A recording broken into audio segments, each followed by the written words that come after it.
साथियों नमस्कार। स्वागत है आपका मेरे YouTube channel study with concept में। साथियों हम दो आज खबरों के बारे में जानेंगे। पहला, भारत बना ब्रिक्स समूह का अध्यक्ष, और दूसरा, भारतीय रेलवे की नवीनतम तकनीकी कवच 4 के बारे में जानेंगे। साथियों ये दोनों विषय परीक्षाओं के लिए महत्वपूर्ण है। तो वन बाय वन दोनों विषयों के बारे में हम डिटेल से जानेंगे। पहला सब्जेक्ट जो कि भारत 1 जनवरी 2026 से ब्रिक्स समूह का आधिकारिक तौर पर अध्यक्ष बन गया है। इससे पहले साथियों ब्राजील के द्वारा इसकी अध्यक्षता की जा रही थी। अब भारत पूरे साल अर्थात 31 दिसंबर 2026 तक इस ब्रिक्स समूह की अध्यक्षता करेगा, और आगामी जो ब्रिक्स 18वां शिखर सम्मेलन होना है वो भी भारत में ही होगा, और इसकी मुख्य बैठकें अगस्त और सितंबर के आसपास संभावित हैं। साथियों भारत का अध्यक्ष बनना वैश्विक राजनीति में उसकी बढ़ती ताकत को दर्शाता है, खासकर तब जब दुनिया व्यापारिक तनाव और भू राजनीतिक संघर्षों से गुजर रही है। साथियों ये जो नेक्स्ट ब्रिक्स समिट 18वां है, इसका जो विजन प्रधानमंत्री नरेंद्र मोदी जी की अध्यक्षता के लिए रखा गया है वो ह्यूमैनिटी फर्स्ट और पीपल सेंट्रिक दृष्टिकोण रखा गया है। और इस शिखर सम्मेलन का जो भारत का मुख्य उद्देश्य है तो उसमें रेजिलेंस एंड इनोवेशन, जो दुनिया में व्यापारिक तनाव और भू राजनीतिक संघर्षों के दृष्टिगत भविष्य में इसके सदस्य देशों के साथ क्या चुनौतियां रहेंगी, उसके लिए चुनौतियों के लिए कैसे सदस्य देश इसके तैयार करना है, उसके बारे में इस पे चर्चा होगी। साथ ही जो आर्टिफिशियल इंटेलिजेंस का सुरक्षित और समान उपयोग सुनिश्चित करना होगा, और जो डॉलर पर देशों की निर्भरता है इसके सदस्य देशों की, वो आपसी व्यापार में स्थानीय मुद्राओं को इसमें बढ़ावा देने पर चर्चा होगी। इसके अतिरिक्त साथियों भारत की अध्यक्षता का महत्व क्या है, तो पहला तो इसमें पहली बार भारत उस विस्तारित स्वरूप का नेतृत्व कर रहा है जिसमें 10 सदस्य देश हैं और शामिल हैं। बेसिकली साथियों ये 11वां सदस्य देश भी है सऊदी अरबिया। इसको सऊदी अरबिया को वर्ष 2023 में इसको शामिल होने के लिए फुल मेंबरशिप के लिए इनवाइट किया गया था, परंतु इनकी सऊदी अरबिया के द्वारा सहमति न मिल पाने के कारण अभी भी अब पेंडिंग में है। तो वैसे तो 11 सदस्य देश है, लेकिन अभी उसकी सहमति नहीं मिलने के कारण अभी यहाँ पे 10 सदस्य देश दिखाए गए हैं। साथ ही दूसरी जो अध्यक्षता का महत्व है ग्लोबल साउथ की आवाज, अर्थात भारत की अध्यक्षता के दौरान जो विकासशील देशों की चिंताएं हैं जैसे जलवायु, वित्त, खाद्य सुरक्षा और कर्ज से राहत को प्रमुखता से इसमें उठाया जाएगा। साथ ही भारत संयुक्त राष्ट्र सुरक्षा परिषद अर्थात United nation security council, IMF और विश्व बैंक जैसी संस्थाओं में सुधार पर जोर देगा। तो यूनाइटेड नेशन सिक्योरिटी काउंसिल जिसका हेडक्वार्टर न्यूयॉर्क USA में है, इसमें साथियों 15 सदस्य देश है जिसमें 5 वीटो पावर के साथ परमानेंट मेंबर है, और 10 नॉन परमानेंट मेंबर होते हैं जो इलेक्टेड होते हैं 2 सालों के लिए। जो 5 देश जो वीटो पावर के साथ में है वो चाइना, फ्रांस, रशिया, UK और USA हैं। इसके अतिरिक्त साथियों थोड़ा सा IMF के बारे में भी इसके समझ लेंगे कि IMF अर्थात इंटरनेशनल मॉनेटरी फंड, जिसमें 191 सदस्य देश हैं और इसका हेडक्वार्टर वॉशिंगटन DC USA में है। ऐसे ही वर्ल्ड बैंक में 189 कंट्रीज मेंबर्स हैं और इसका भी मुख्यालय वॉशिंगटन DC USA में है। इसके अतिरिक्त ब्रिक्स के थोड़ा सा हम इतिहास के बारे में भी समझेंगे। तो ब्रिक शब्द की रचना सबसे पहले अर्थशास्त्री जिम ओन नील ने की थी। उन्होंने ब्राजील, रूस, भारत, चाइना की तेजी से बढ़ती अर्थव्यवस्था के लिए इस शब्द का उपयोग किया गया था। तो ब्रिक जो शब्द है इसमें B for Brazil, R for Russia, I for India and C for China है। और शुरुआत में साथियों वर्ष 2006 में इसमें 4 देशों के विदेश मंत्रियों ने पहली बार बैठक न्यूयॉर्क में संयुक्त राष्ट्र महासभा से अलग जाकर इसकी एक औपचारिक बैठक की थी और वर्ष 2009 में इसका पहला शिखर सम्मेलन हुआ था। और वो जो पहला शिखर सम्मेलन रूस के येकातेरिनबर्ग में आयोजित किया गया था। और वर्ष 2010 में साथियों दक्षिण अफ्रीका जो है उसको इनवाइट किया गया इसके पूर्ण मेंबर के तौर पर। और वर्ष 2011 में सान्या अर्थात चीन में दक्षिण अफ्रीका जो है इसका जो है परमानेंट मेंबर हो गया। तो उसके बाद इस समूह का जो नाम है ब्रिक्स से जो है ब्रिक्स हो गया। तो एस फॉर जो है साउथ अफ्रीका, इसमें जो आखिरी अक्षर है। जो इसके 11 पूर्ण सदस्य देश हैं, इसमें 4 तो संस्थापक देश हैं, ब्राजील, रसिया, इंडिया और चाइना।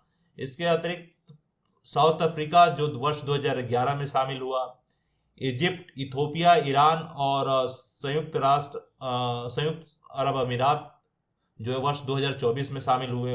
इंडोनेशिया वर्ष 2025 में इसका मेंबर बना। और सऊदी अरबिया जिसको वर्ष 2023 में इनवाइट किया गया था, जो इनकी अभी उसके द्वारा चूंकि सहमति अभी नहीं मिली है, तो अभी ये प्रक्रियाधीन है। तो वैसे कई उसके द्वारा जो है, और आप उसकी वेबसाइट पे भी जाके देखेंगे तो इसको सऊदी अरब को जो है इसका परमानेंट मेंबर के तौर पे माना जाता है साथियों। इसके अलावा वर्ष 2024-25 में ब्रिक्स जो हुआ था उसमें साझेदार जो देश थे उसकी भी एक नई श्रेणी बनाई गई, जिसमें नाइजीरिया, मलेशिया, थाईलैंड, वियतनाम, तुर्की, Algeria, Belarus, Bolivia, Cuba, Kazakhstan, Uganda और उज्बेकिस्तान जैसे देश भी शामिल किए गए। अब इसका ब्रिक्स का महत्व क्या है साथियों, इसके बारे में थोड़ा सा हम जानेंगे कि यह समूह जो है दुनिया के लगभग 45 से 50% आबादी का प्रतिनिधित्व करता है। और वैश्विक जीडीपी में इसकी साझेदारी G7 देशों से भी अधिक हो गई है। पीपीपी अर्थात परचेज पावर पैरिटी के आधार पर 35 से 37% इसकी हिस्सेदारी हो गई है। तो G7 जो सदस्य देश हैं वो Canada, France, Germany, Italy, Japan, UK और यूएसए हैं। पहले ये 2014 से पहले ये G8 हुआ करता था, इसमें रशिया इससे बाहर हो गया, तो अब ये G8 से G7 हो गया। और G7 की लास्ट मीट साथियों कनाडा में हुआ था। साथ ही इसका थर्ड जो ब्रिक्स का महत्व है कि पश्चिमी जो प्रभुत्व वाली वैश्विक संस्थाएं हैं जैसे IMF, वर्ल्ड बैंक के विकल्प के रूप में उभरना, ताकि एक जो है मल्टीपोलर वर्ल्ड का निर्माण हो सके। ऐसा नहीं हो कि केवल पश्चिमी देशों का ही जो है प्रभुत्व रहे। तो ये मल्टीपोलर एक वर्ल्ड की अवधारणा की तरफ जो है शिफ्ट होना इस ब्रिक्स का महत्व है। अब साथियों हम जो सेकंड टॉपिक है कवच 4 के बारे में जानेंगे। तो 29 दिसंबर 2025 को पश्चिमी रेलवे गुजरात के बाजवा अर्थात बड़ोदरा से अहमदाबाद के बीच 96 किलोमीटर लंबे रेलखंड में कवच 4 को सफलतापूर्वक चालू कर दिया गया है। साथियों इस मार्ग में कवच सक्षम पहली ट्रेन जो संकल्प फास्ट पैसेंजर रही, जिसमें वेब 7 लोकोमोटिव के साथ चलाया गया। और यह जो 96 किलोमीटर की दूरी थी उसमें 17 स्टेशन शामिल थे, 23 संचार टावर, 192 ऑप्टिकल फाइबर किलोमीटर एक ऑप्टिकल फाइबर इसमें यूज हुआ था, और 2872 RFID अर्थात रेडियो फ्रीक्वेंसी आइडेंटिफिकेशन टैग लगाए गए हैं। और अब तक भारतीय रेलवे में 2200 से अधिक रूट किलोमीटर पर कवच प्रणाली को लागू किया जा चुका है साथियों। अब थोड़ा समझेंगे कवच 4 बेसिकली है क्या। तो कवच एक स्वदेशी रूप से विकसित ऑटोमेटिक ट्रेन प्रोटेक्शन सिस्टम है जो ट्रेनों को टकराने से रोकता है। और इसकी कुछ जो विशेषताएं हैं जैसे स्वचालित ब्रेक, ऑटोमेटिक ब्रेक, अर्थात यदि लोको पायलट जो है किसी कारण से ब्रेक नहीं लगा पाता है और या सिग्नल को क्रॉस कर जाता है, तो यह सिस्टम अपने आप जो है ब्रेक लगा देता है, जिससे कि वो ट्रेन आपस में कोलाइड ना हो सके, लड़ ना सके। इसके अलावा साथियों इसमें जो सेफ्टी इंटीग्रिटी लेवल है SIL लेवल 4 प्रमाणित किया गया, जो दुनिया के उच्चतम सुरक्षा मानकों में से एक है। और जो इसका कवच 4 जो संस्करण जो अभी जिसको चालू किया गया, उसकी कुछ विशेषताओं के बारे में भी जानेंगे कि ये मतलब अधिक सटीकता से ये ट्रेनों की लोकेशन को बताने में जो बेहतर है। उसके अलावा बड़े यार्ड में जो जटिल रेलवे यार्डों में सिग्नल को बेहतर जानकारी देता है। साथ ही इसमें जो कम्युनिकेशन ऑप्टिकल फाइबर का यूज किया गया है, तो इसमें कम्युनिकेशन जो है बहुत ही तेज है। और इसके कुछ और भी फीचर्स हैं, जैसे आपातकालीन स्थिति में एसओएस बटन की भी इसमें व्यवस्था है। साथ ही जो रेलवे क्रॉसिंग्स है वहां पे ऑटोमेटिक विशल बजने की भी सुविधा इसमें उपलब्ध है। अब थोड़ा सा इसके हम जो है हिस्टोरिक बैकग्राउंड के बारे में समझेंगे कि कवच का जो है कैसे विकास, इसकी विकास की प्रक्रिया क्या रही।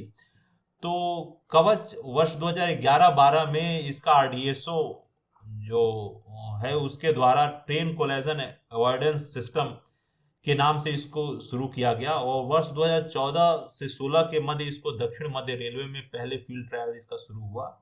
और 2020 में जो राष्ट्रीय मानक है, जुलाई 2020 में इसे भारत की राष्ट्रीय ऑटोमेटिक ट्रेन प्रोटेक्शन प्रणाली के रूप में अपनाया गया।